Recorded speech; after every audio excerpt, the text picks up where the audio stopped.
안녕하세요. 홍프로 스포츠입니다. 적중하신 가족방분들 모두 축하드립니다. 홍프로 가족방에서 모든 경기, 언오버 및 핸디캡, 최종 조합 공유해드리고 있습니다. 적중률 높은 홍프로 가족방은 고정 댓글에 있는 링크로 문의해 주시기 바랍니다. 5월 25, 26일 해외 축구 7경기 분석 시작하겠습니다. 첫 번째로 오사수나 대 비아레알 경기 알아보겠습니다. 먼저 오사수나는 지난 경기 부디미르가 없이도 4득점을 기록한 점은 상당히 긍정적인 부분이다. 하지만 비아레알이 올 시즌 리그에서 유일하게 공중볼 경합 성공률이 55%를 넘기는 팀이라는 점은 감안해야 할 것이다. 2득점을 기록한 가르시아도 사실상 타겟터에 가까운 편이기 때문이다.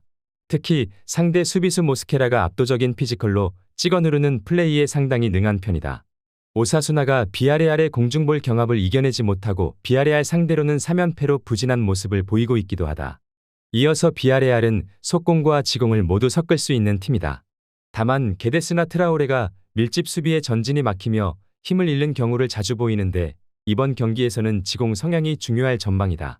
그래도 중원에서 펼쳐지는 파레오와 제라르 모레노의 볼키핑 능력은 상당히 좋은 편이기도 하다. 올 시즌 세를로트가 결정력이라는 면에서 알을 깨고 나온 모습을 보여주기도 했는데 나름대로 지공 상황에서의 힘도 믿어볼 여지는 있다고 본다.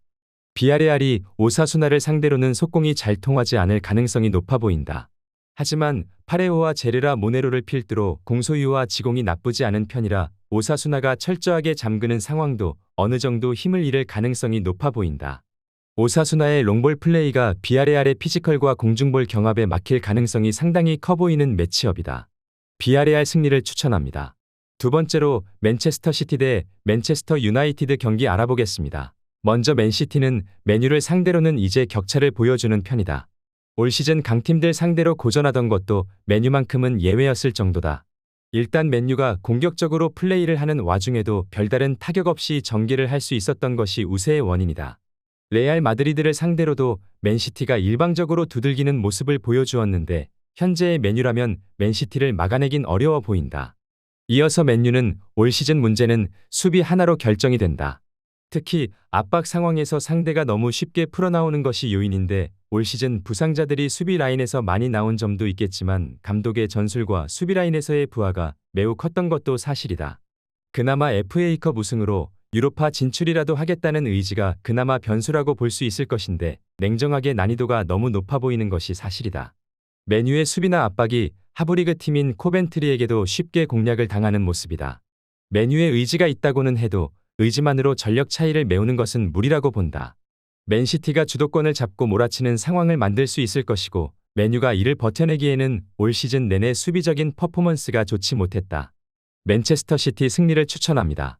영상은 잘 보고 계신가요? 핸디, 언오버 및 최종 조합 공유받아 보실 수 있는 가족방 입장 방법 알려드리겠습니다. 첫 번째로 영상 하단에 댓글을 클릭해 주세요. 두 번째로 댓글에 링크를 클릭해 주세요. 마지막으로 채팅 참여하기 후 메시지 주시고 답장 기다려 주시면 됩니다. 나가기 하시면 가족방 입장 시켜드릴 수 없습니다. 언제든 편하게 문의 주시기 바랍니다. 세 번째로 소시에다드 대 아틀레티코 마드리드 경기 알아보겠습니다. 먼저 소시에다드는 아틀레티코에게 약한 편이다. 특히 리그에서는 2019년 이후로 승리를 기록하지 못하고 있기도 하다. 확실히 중원 메리노를 필두로 한 지공 성향을 보이는 편인데 이 때문에 아틀레티코의 압박에 고전하는 것으로 볼 수 있을 것이다. 그래도 소시에다드가 안정적인 수비력을 보유하고 있는 팀임에는 틀림이 없다.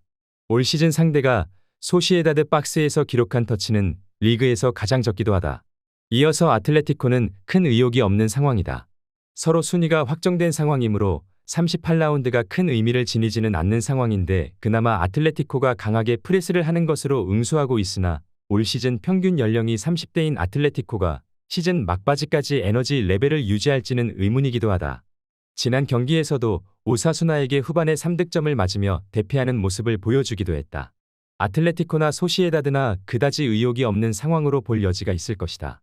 아틀레티코가 소시에다드를 압박으로 상대하면서 상대 전적에서 우위를 잡았던 것은 사실이다. 그러나 아틀레티코의 연령대가 높고 소시에다드도 수비적인 면모에서는 강한 편이라는 점을 감안해야 할 것이다. 무승부를 추천합니다. 네 번째로 유벤투스 대 몬차 경기 알아보겠습니다. 먼저 유벤투스는 최근에는 좀처럼 승리를 기록하지 못하는 상황이다. 사실 코파 이탈리아 우승과 챔스 진출을 확정지은 상황이라 유벤투스가 그다지 리그에서는 의지가 없어도 이상하지는 않을 것이다. 일단 파울로 몬테노 감독이 경질된 알레그리 감독의 전술을 그대로 답습하고 있는 모습이라서 유벤투스의 경기력이 마지막 경기에서도 큰 반전을 만들 수 있을 것 같지는 않은 상황이기도 하다. 이어서 몬차도 좀처럼 승리를 기록하지 못하고 있다. 일단 공격적인 꾸준함은 어느 정도 보이는 모습이긴 한데 특유의 단단함이 사라진 것이 상당히 아쉬운 상황으로 이어지게 될 수 있다. 몬차가 중앙에서의 전력이 괜찮다는 평가를 받아도 상위권 팀을 상대로는 체급에서 밀리는 경우가 잦다. 올 시즌에도 10위 이상의 팀들을 상대로는 단 1승밖에 챙기지 못하기도 했다. 두 팀이 모두 리그에서의 목표는 달성한 상황이다. 리그에서의 동기부여 자체가 크지 않을 것으로 보인다. 일단 유벤투스도 알레그리의 전술을 답습하고 있는 상황인데 몬차의 경우도 단단함이 흐트러지는 상황이 잦은 모습이고 유벤투스도 슬슬 박스 안에서의 수비력이 우려스러운 모습을 보이고 있기도 하지만 홈의 이점을 챙겨 승리는 가져갈 수 있을 것으로 보인다. 유벤투스 승리를 추천합니다. 영상은 잘 보고 계신가요? 핸디, 언어버 및 최종 조합 공유받아 보실 수 있는 가족방 입장 방법 알려드리겠습니다. 첫 번째로 영상 하단에 댓글을 클릭해 주세요. 두 번째로 댓글에 링크를 클릭해 주세요. 마지막으로 채팅 참여하기 후 메시지 주시고 답장 기다려 주시면 됩니다. 나가기 하시면 가족방 입장 시켜드릴 수 없습니다. 언제든 편하게 문의 주시기 바랍니다. 다섯 번째로 AC 밀란 대 살레르니타나 경기 알아보겠습니다. 먼저 밀란은 살레르니타나를 상대로도 상당히 강하게 나올 것으로 보인다. 다만 이 상황에서 수비적으로 문제를 꽤 드러낸다는 점은 변수가 될 수 있을 것이다. 실제로 최근 두 경기에서는 밀란이 살레르니타나를 상대로 무승부를 기록하기도 했다. 최근에는 사실상 리그를 마무리 짓겠다는 생각으로 로테이션의 폭도 어느 정도 높여 나오는 경우가 있기도 하다. 이어서 살레르니타나는 상대가 찌를 수 있는 공간이 있으면 어느 정도 화력을 보여주는 경우가 있다. 로마를 상대로도 이 양상에서 칸드레바가 득점을 기록하기도 하는 모습이었는데 물론 전반적으로 중앙의 힘이나 점유를 바탕으로 밀어붙이는 팀을 상대로는 약한 모습을 드러낸다는 점은 감안할 필요가 있을 것으로 보인다. 특히 수비 상황에서의 난조가 심한 편이기도 하다.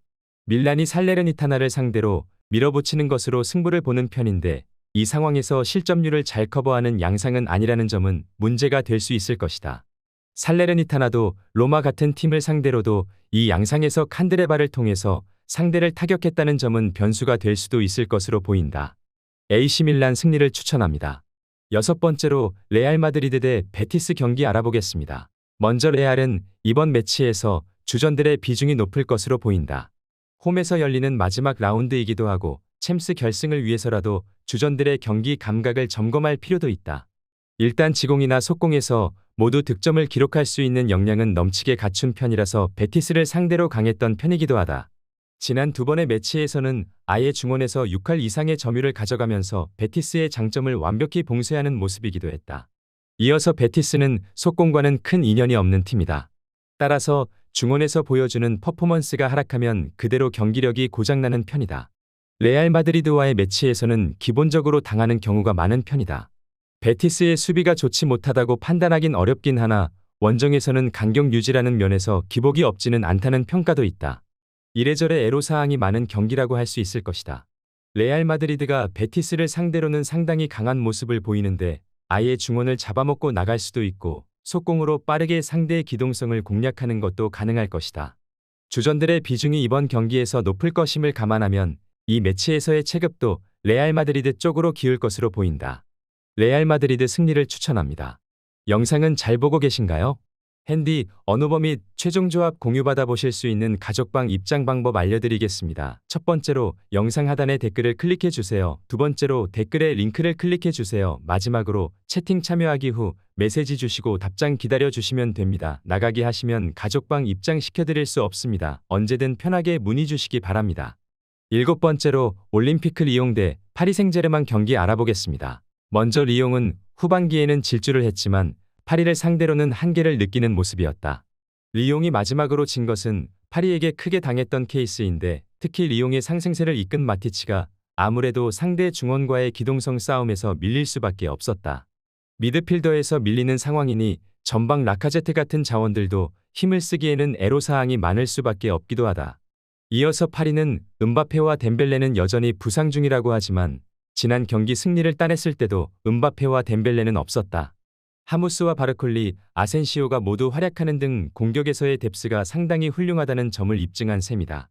특히 파리의 숨겨진 장점은 공수전환 속도인데 중원 에메리와 비티냐가 활동량과 에너지 레벨이 좋은 편이라 이를 10분 활용해 상대 수비진에 상당한 부담을 안기고 있다. 결국 파리가 가지고 있는 화력이나 공수 전환 속도를 리옹이 잘 견뎌내지 못했다고 보는 것이 옳아 보인다. 음바페와 덴벨레가 엔트리에 없는데 이 둘이 없어도 리옹을 상대로 리그에서 대승을 기록하는 등 파리의 공격적인 역량은 늘 좋은 모습을 보이고 있다. 파리 생제르맹 승리를 추천합니다.